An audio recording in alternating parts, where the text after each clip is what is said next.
Hola jóvenes, hoy vamos a ver lo que es la dirección de un vector en R3. Estamos en la sección 4.3 del libro de texto. Para esto tengo dibujado aquí el espacio, ¿verdad? Ya sabemos que este eje es la parte positiva del eje X. Este otro eje es la parte positiva del eje Y y esta es la parte positiva del eje Z. Voy a dibujar aquí un vector.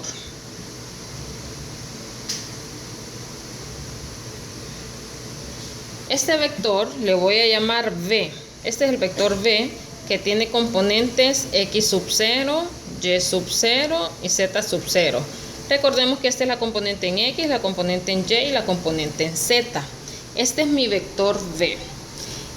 La dirección de un vector en el espacio se define a través de algunos ángulos. Por ejemplo, yo voy a llamar alfa, voy a llamar el ángulo alfa al ángulo que forma el vector con el eje X positivo, es decir, a este ángulo. Este ángulo es alfa. Voy a llamar beta al ángulo que forma el vector con el eje Y positivo, a este. Este va a ser beta. Y voy a llamar gamma al ángulo que forma el vector con el eje Z positivo.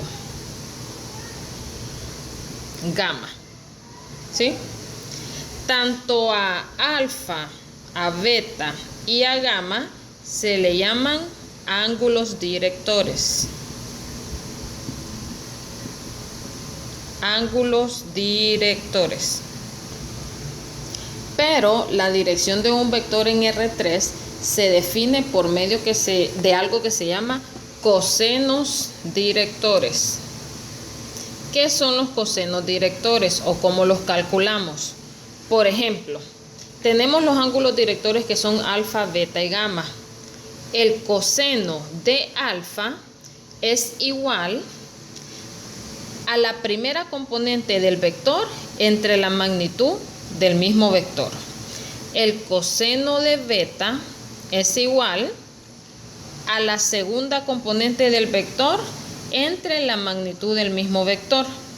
Y el coseno de gamma, haciendo lo mismo, es igual a la tercera componente del vector entre la magnitud del mismo vector. A los cosenos de estos ángulos se le llaman cosenos directores y de esa manera definimos la dirección de un vector en R3.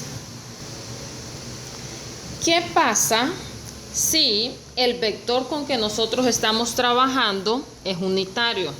Recordemos que es un vector unitario. Es un vector cuya magnitud es 1, ¿verdad?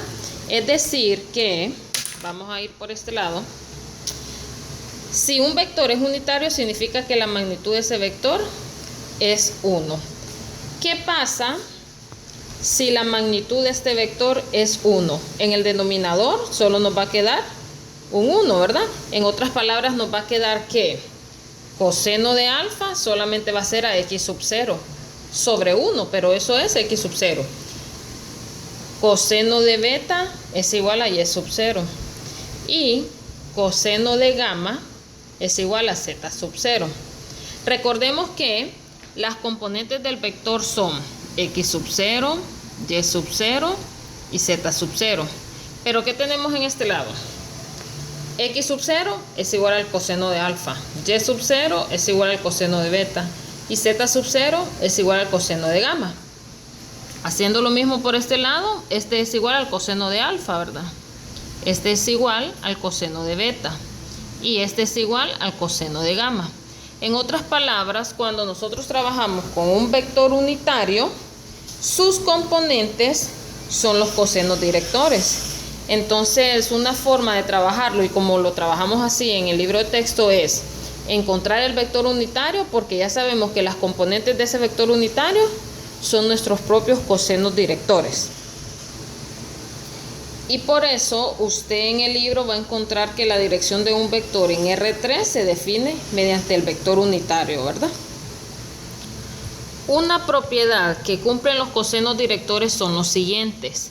que el coseno de alfa al cuadrado más el coseno de beta al cuadrado más el coseno de gamma al cuadrado, esto es igual a 1. Esta es una propiedad que cumplen los cosenos directores de cualquier vector, ¿verdad? Entonces, teniendo en cuenta todo esto, vamos a comenzar a hacer algunos ejercicios.